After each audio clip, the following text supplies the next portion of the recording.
নমস্কার বন্ধুরা, পুপুর রান্নাঘরে সবাইকে স্বাগত।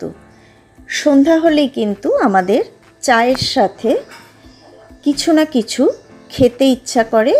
সেটা কখনো কখনো নোনতা, আবার কখনো কখনো মিষ্টিও খেতে ইচ্ছা করে। তো সেই জন্যই আমার এই পর্বে আমি কিছু নোনতা ও মিষ্টি মিলিয়ে 5 রকম ইভিনিং স্ন্যাক্স রেসিপি তোমাদের সাথে শেয়ার করছি। আমি আশা করছি এটা তোমাদের সবারই ভালো লাগবে আর কাজেও লাগবে। তাহলে চলো আর বেশি কথা না বাড়িয়ে আমরা দেখে নিই কী কী স্ন্যাক্স আমি তৈরি করছি। আমি ইন্ডাকশনটা অন করে কড়াইয়ে রিফাইন্ড অয়েল দিয়ে দিয়েছি। দেখতেই পাচ্ছ রিফাইন্ড অয়েল কিন্তু খুব বেশি দিইনি, আমি অল্পই দিয়েছি। আর এখানে আছে 1 বাটি পাস্তা। এখন আমি এর মধ্যে তেলটা গরম হয়ে গেছে, আমি অল্প অল্প করে পাস্তা দেব আর ভাজবো। এখানে একটা টিপস দিয়ে দিই, এখানে যদি আমি একটু বেশি তেল দিতাম তাহলে একবারে পুরোটা পাস্তা ভাজা হয়ে যেত, কিন্তু আমি দিইনি বেশি তেল, আমি অল্প করেই তেল দিয়েছি। এটার কারণ হচ্ছে যে এই সব ভাজাভুজির তেল কিন্তু 2 দিনের বেশি রেখে খাওয়াটা একেবারেই উচিত নয়। তো আমার এগুলো ভাজার পরে কিন্তু তেল থেকে যাবে, আর অনেক ক্ষেত্রেই হয় সেই তেলটা নষ্ট হয়, ফেলে দিতে হয়। আর আমি অল্প তেল দিয়েছি, আমি 2-3 বারে ভেজে নেব, তাতে আমার কোনো অসুবিধা নেই। তবে তেলটা আমার, এইটুকু তেল আমার রান্নার কাজে লেগে যাবে। তো সেই জন্য এগুলো সবসময় অল্প তেল দিয়ে আমি এইভাবে ভাজি। আর যেটা সম্ভব নয় ডুবো তেলে একদম ভাজতেই হবে, সেটা আমি ডুবো তেল দিই। তো এগুলো আমি একটুখানি বাদামি করে ভেজে তুলে নেব। এগুলো আমার ভাজা হয়ে গেছে, দেখো একটা রং ধরে এসছে সুন্দর বাদামি। এখন আমি এগুলোকে তুলে নেব, আর বাদ বাকি যেগুলো আছে সেগুলোও আমি এখন আগে এইভাবেই ভেজে নেব। আমি এখানে সমস্ত উপকরণগুলো সাজিয়ে নিয়েছি আর তোমাদের বলে দিচ্ছি আমি কি কি নিয়েছি। এখানে 2টো বড় সাইজের আলু আমি সেদ্ধ করে খোসা ছাড়িয়ে কিউব করে কেটে নিয়েছি, নিয়ে নিলাম এইটা।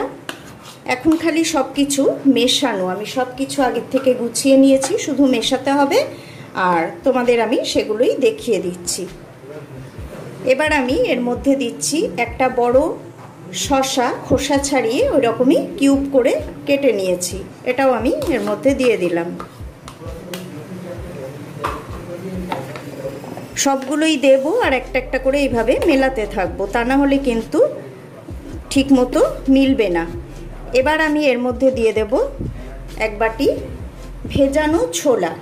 এখানে তোমরা অঙ্কুরিত ছোলা দিতে পারো, অথবা খোসা শুদ্ধ মুগ ডাল ভিজিয়ে রেখেও দিতে পারো, সেটাও খেতে বেশ ভালোই লাগবে। এবার দিচ্ছি একটা বড় সাইজের পেঁয়াজ, আমি এরকম একটু ছোট ছোট কিউব করে নিয়েছি, এটাও আমি মিশিয়ে দিলাম।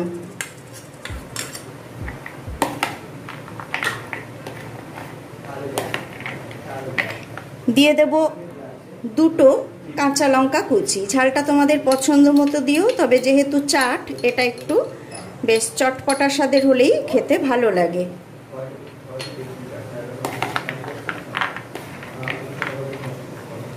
এবার দিয়ে দেব টক দই। এখানে 1 কাপ মতো টক দই আমি সাধারণ নুন দিয়ে ভালো করে ফেটিয়ে রেখে দিয়েছি। আমি টক দই দিচ্ছি, যদি কারো টক দইয়ে অসুবিধা থাকে তাহলে পাতিলেবুর রস, এখানে একটা গোটা পাতিলেবুর রস দিয়ে দিতে হবে, তাতেও কিন্তু খেতে খুবই সুন্দর লাগে।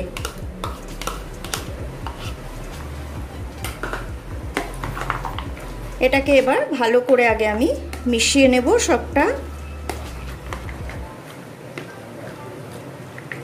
এবার এর মধ্যে দিয়ে দেব, এখানে আছে 1/2 টিস্পুন গোলমরিচের গুঁড়ো আর 1 টেবিল স্পুন আছে চাট মশলার গুঁড়ো, আমি দুটোই দিয়ে দিলাম।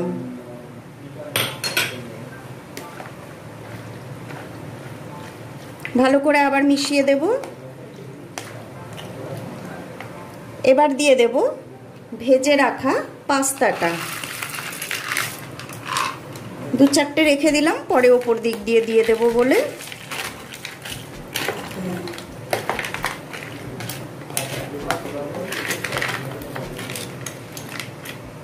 এবার দিয়ে দেব 1 চা চামচ ভাজা জিরের গুঁড়ো, আর দিয়ে দেব হাফ চা চামচ মতো বিট নুন।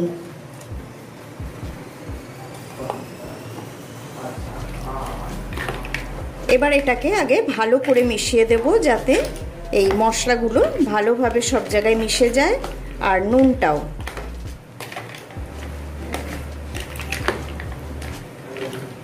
দিয়ে দেব ধনে পাতা কুচি,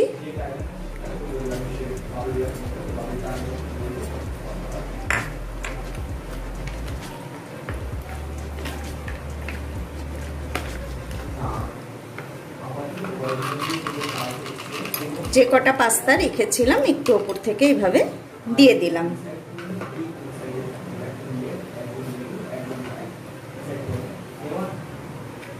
তৈরি হয়ে গেল পাস্তা চাট। এটা সন্ধ্যাবেলা চায়ের সাথে অথবা শুধু শুধু সন্ধ্যাবেলাটা কিন্তু বাজিমাত করে দেবে। একটা বাটি নিয়ে নিয়েছি আমি, আর নিয়েছি একটা ডিম। এখন আমি ডিমটাকে এর মধ্যে ফাটিয়ে নিয়ে নিলাম। এবার এর মধ্যে দেব খুব সামান্য নুন, একদম 1 চিমটে মতো, একদম 1 চিমটে নুন আমি এর মধ্যে দিয়ে দেব। দিয়ে দেব অল্প একটু গোলমরিচের গুঁড়ো।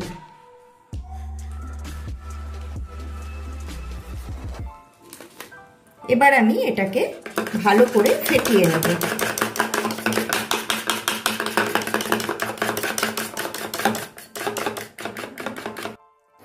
আমি কড়াইয়ে সাদা তেল দিয়ে ইন্ডাকশনটা অন করে দিয়েছি। তেলটা গরম হওয়া পর্যন্ত আমরা অপেক্ষা করব। গরম প্রায় হয়েই এসেছে। এখানে আমি 4টে দেখো মেরি বিস্কুট নিয়েছি, প্লেন মেরি বিস্কুট, যেগুলো আমরা ঘরে খাই, সেই মেরি বিস্কুট নিয়েছি।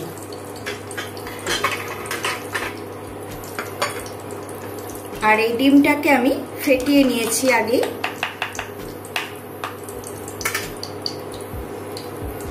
তেলটা গরম হয়ে গেছে। এখন এই ডিমের গোলাতে আমি বিস্কুটটাকে ভালো করে এপিট ওপিট ডুবিয়ে নেব।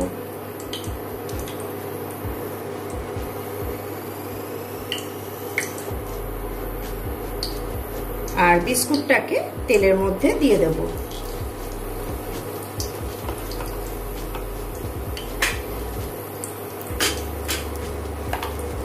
আমি আর একটাও ডুবিয়ে নিলাম ভালো করে, এটাও আমি দিয়ে দিলাম।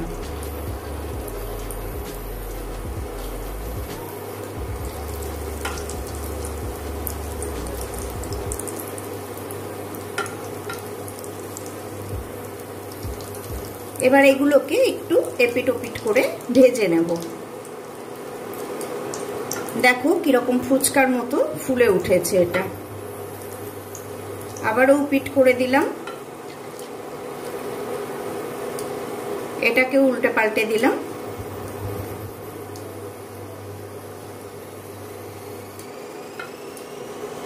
এটা কিন্তু একটু কম আঁচেই করতে হবে। তেলটা আগে ভালো করে গরম করে নিতে হবে, তারপরে এইভাবে এপিট ওপিট করে ভেজে নিতে হবে একটু কম আঁচে।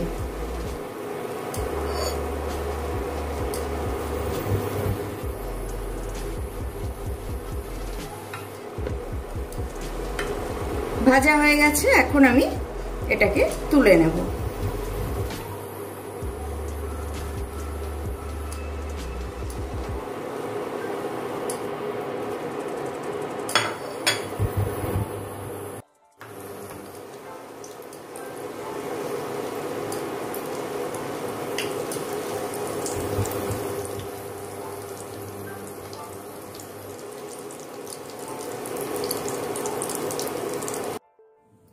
তৈরি হয়ে গেল বিস্কুট ফ্রাই। এটা কিন্তু শুধু বিস্কুট খাওয়ার থেকে এটার টেস্টটা একদম অন্যরকম হবে। কিরকম ফুলে গেছে দেখতেই পাচ্ছ। ইন্ডাকশনে কড়াই বসিয়ে দিয়েছি। এখন এর মধ্যে আমি দিয়ে দেব রিফাইন্ড অয়েল 1 চা চামচ। ভালো করে ছড়িয়ে দিলাম। আঁচটা কমানো আছে। তেলটা গরম হতে থাক, আমরা ততক্ষণ ডিমটাকে তৈরি করে নিই। একটা বাটি নিয়েছি, একটা ডিম এর মধ্যে আমি ফাটিয়ে দিয়ে দিলাম। এটা কিছুই না, একেবারেই সাধারণ একটা অমলেট, কিন্তু আমি একবার করেছিলাম, আমার কাছ থেকে অনেকে জানতে চেয়েছিল যে সাদা ধবধবে অমলেট কি করে হয়। তো সেই জন্যই আমি এটা করছি, নইলে এটা একেবারেই সাধারণ জিনিস। দিয়ে দিলাম অল্প একটু কাঁচা লঙ্কা, দিয়ে দিলাম অল্প একটু কুচনো পেঁয়াজ, আর দিয়ে দেব স্বাদ মতো নুন। ভালো করে ফেটিয়ে নেব। এদিকে কড়াইটাও গরম হয়ে গেছে। আমি কিন্তু দেখতেই পাচ্ছ একদম কম রেখেছি ফ্লেমটা। এখন এর মধ্যে আমি এটা দিয়ে দেব।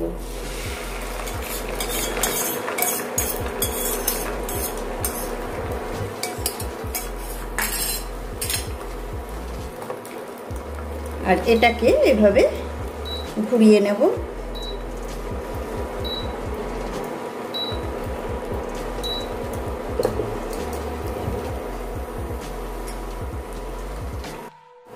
এবার এর মধ্যে আমি ওপর থেকে দিয়ে দেব অল্প একটু গোলমরিচের গুঁড়ো। তোমরা ইচ্ছে করলে নাও দিতে পারো, যদি ঝাল লাগে, বাচ্চারা খায়, না দিলেও হয়। আর গোলমরিচের গুঁড়ো, সুতরাং ক্ষতির কিছু নেই। এটা কিন্তু বিকালে চায়ের সাথে অথবা শুধু শুধু খেতে খুবই ভালো লাগে, আর দেখতেও বেশ ভালো লাগে। এটা বেশিক্ষণ রাখবো না, আমি উল্টে দেব। সাধারণ অমলেট, কিন্তু এটা সাদা এইভাবেই হয়। অনেকের অনেক রকম প্রশ্ন, কৌতূহল এসব ছিল, সেই জন্যই আমি এটা করে দেখিয়ে দিলাম। এটা দেখতে বেশ সুন্দর লাগে। হয়ে গেছে, এবার আমি এটা নামিয়ে নেব।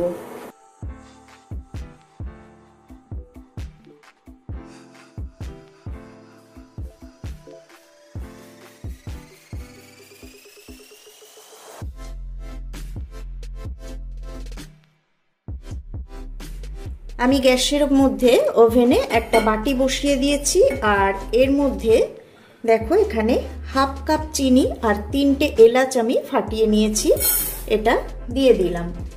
আর এই বাটিরই 1 বাটি জল আমি এতে অ্যাড করে দেব। এখন আমি গ্যাসটা অন করে দেব। চিনি গলা পর্যন্ত অপেক্ষা করতে হবে। সন্ধ্যাবেলা মানেই যে আমরা নোনতাই খাবো তা কিন্তু নয়। কোনো কোনো সময় সন্ধ্যাবেলায় আমাদের একটু মিষ্টিও খেতে ইচ্ছা করে, তখন আমরা এই ব্রেড মালপোয়া ঘরে যদি অল্প 3-4 পিসও ব্রেড থেকে থাকে তাহলেই করে নেওয়া যায়। অনেক সময় হয় কি, খাওয়ার পরে হয়তো কিছুটা বাড়তি থেকে গেল, আর সেটা এমন হয় সেটা দিয়ে না ঘরের সবার কিছু খাওয়ার করা যাবে, সেই জন্য অনেক সময় পড়ে থেকে নষ্টও হয়।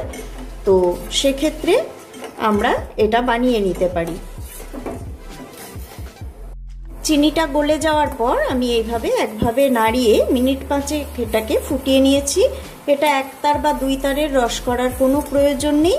আমি খালি এতক্ষণ ফুটিয়ে নিয়েছি। আমি হাই ফ্লেমে ফুটিয়েছি, আমি ফ্লেমটা এখন কমিয়ে দিলাম। এ দেখো, দেখতেই পাচ্ছ পাতলাই আছে, কিন্তু আমি 5 মিনিট এটাকে ফুটিয়ে নিয়েছি যাতে এটার পানসে ভাবটা চলে যায়, জলো ভাব না থাকে। এখন আমি এটাকে নামিয়ে নেব।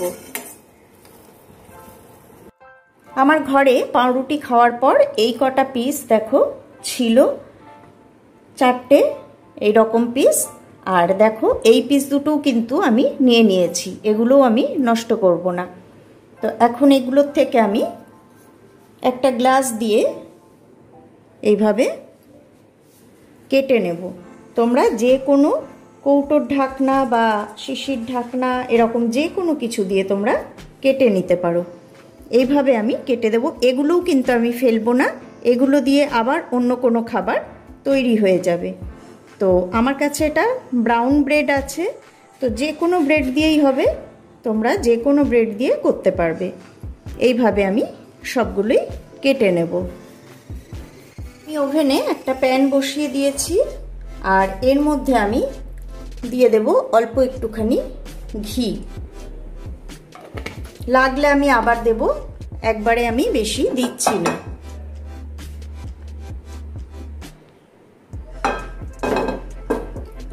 আমি ফ্লেমটা মিডিয়াম করে দিলাম, আর এর মধ্যে এখন আমি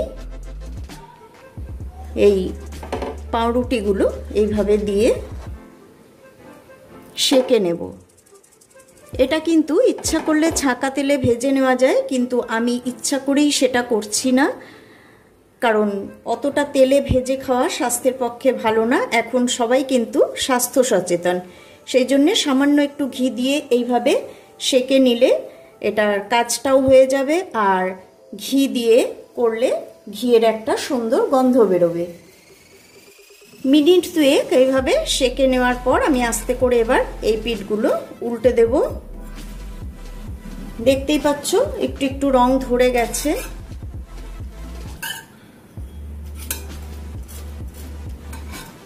সবগুলো আমি এইভাবে উল্টে দেব।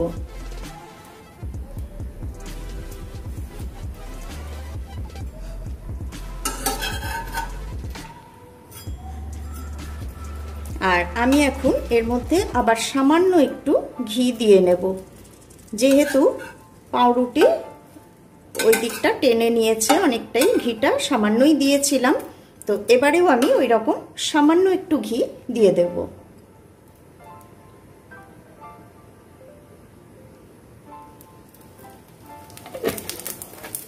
দু চা চামচ মতো ঘি আমার টোটাল লাগলো।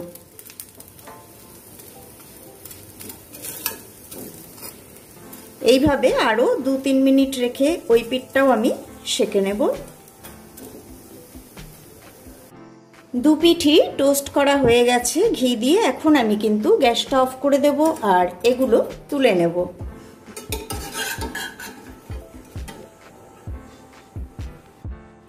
রসটা ঠান্ডা হয়ে গেছে, এটা গরম অবস্থায় কিন্তু কখনোই ডোবানো যাবে না এগুলো, ওই জন্য আমি রসটা আগে করে নিয়েছি। ঈষদুষ্ণ থাকলেও কোনো অসুবিধা নেই। এখন আমি এগুলো একটা করে এর মধ্যে দেব। বেশিক্ষণ ডুবিয়ে রাখার দরকার নেই, একটু এপিট ওপিট করে তুলে নিলেই হয়ে যাবে। এইভাবে এপিট ওপিট করে তুলে নিলেই হয়ে যাবে। এইভাবে সবগুলোই আমি এর মধ্যে আগে ভিজাবো, ভিজিয়ে তুলে নেব। সবগুলো রসে ভিজিয়ে তুলে নিয়েছি। এখন এই বাদবাকি রস আমি এর ওপর দিয়ে দেব।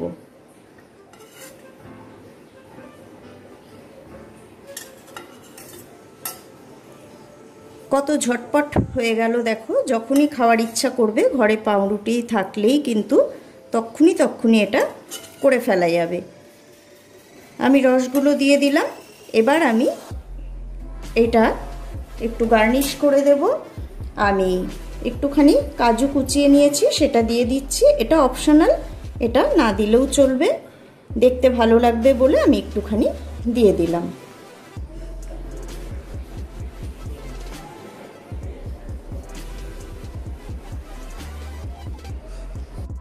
আমি ইন্ডাকশানে কড়াই বসিয়ে ইন্ডাকশানটা অন করে দিয়েছি, আর এর মধ্যে এখন আমি দেব ঘি। ঘিটা অবশ্যই একটু ভালো ঘি নিতে হবে। তো আমি এখানে খুব বেশি কিন্তু দিইনি, আমি 1 টিস্পুন মতো ঘি দিলাম, খুব বেশি ঘি আমি দিচ্ছি না।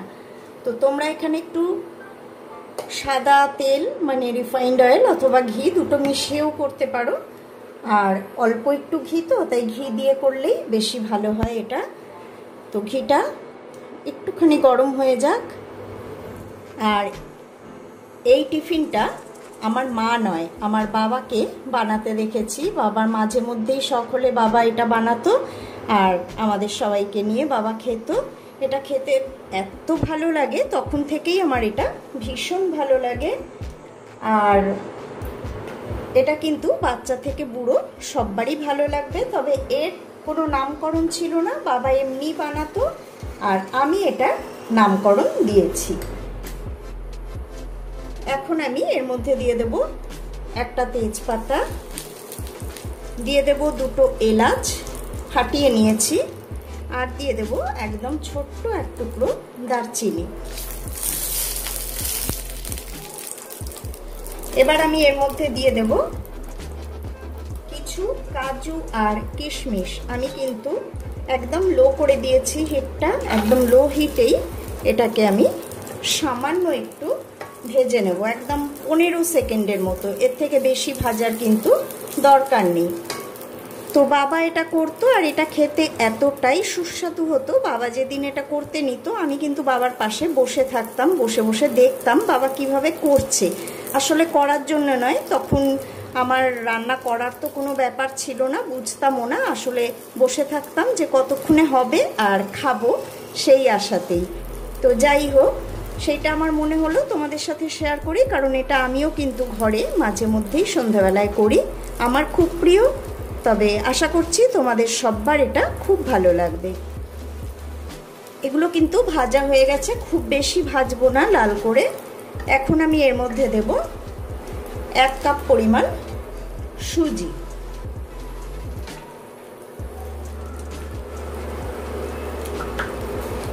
এবার আমি মিডিয়াম করে দেব হিটটা, আর এটাকে এই সব কিছুর সাথে একটু ভালো করে ভেজে নেব। আমি হিটটা মিডিয়াম করে দিলাম। এটা আমি 5 মিনিট ধরে ভেজে নিয়েছি। তোমরা খেয়াল করেছো আমি 1 চা চামচ মতো ঘি দিয়েছি, কিন্তু 1 চা চামচ ঘি দিলেও এটাকে কিন্তু এইভাবে রেখে একভাবে নাড়াচাড়া করে ভালো করে ভেজে নিতে হবে। ভাজাটা যদি ভালো করে না হয় তাহলে কিন্তু এটা ঝরঝরে হবে না। আর তোমাদের যদি মনে হয় তাহলে তোমরা আরও 1 চামচ ঘি দিতে পারো। তো আমি একটু স্বাস্থ্য সচেতন, যেটা একটু কম ঘি তেল দিয়ে রান্না করা যায় আমি সেটা করে থাকি। তো এখন আমি এর মধ্যে দিয়ে দেব চিনি।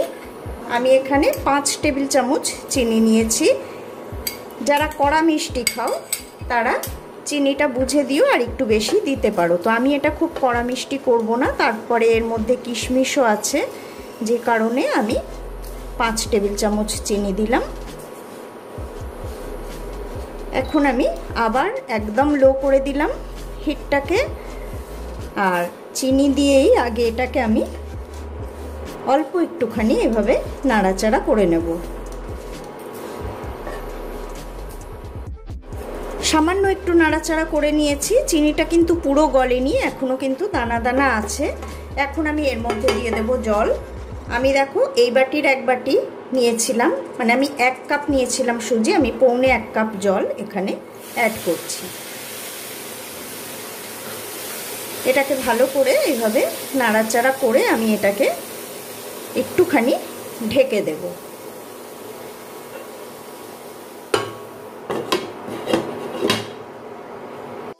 আমি 2-3 মিনিট পরেই ফিরে এলাম। 2 মিনিট মতো হয়েছে। আমি এখন ঢাকাটাকে তুলে দেব, কারণ ঢাকাটা দেওয়ার কারণ সুজিটা যাতে সেদ্ধ হয়ে যায়। জলটা তো খুবই কম দেওয়া হয়েছে, তো সুজিটা দেখো সেদ্ধ হয়ে গেছে, আর জলটাও কিন্তু একদম শুকিয়ে গেছে। এখন এটাকে আমি ভালো করে আগে নাড়াচাড়া করে মিশিয়ে দেব। এখন আমি ইন্ডাকশনটা অফ করব আর ঢাকা দিয়ে একটুখানি 2-3 মিনিট আবার রেখে দেব, দিয়েই এটাকে পরিবেশন করব। তোমরা বুঝতেই পারছো দেখে কেমন ঝরঝরে হয়েছে এটা। আর তোমরা অবশ্যই করে খেয়ে দেখবে, এটা খেতে কিন্তু ভীষণ সুস্বাদু হয়। আমি ইন্ডাকশনটা অফ করব আর এটা ঢাকা দেব।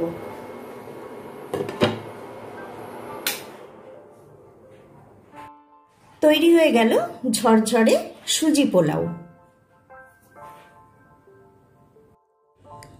বন্ধুরা, কমেন্ট করে জানাতে ভুলো না তোমাদের স্ন্যাক্স রেসিপিগুলো কেমন লাগলো। আজকে এই পর্যন্তই, বিদায় নিচ্ছি। আবারও পরের পর্বে ফিরে আসব অন্য কোনো সুন্দর রেসিপি নিয়ে। সবাই ভালো থেকো, সুস্থ থেকো, সাথে থেকো।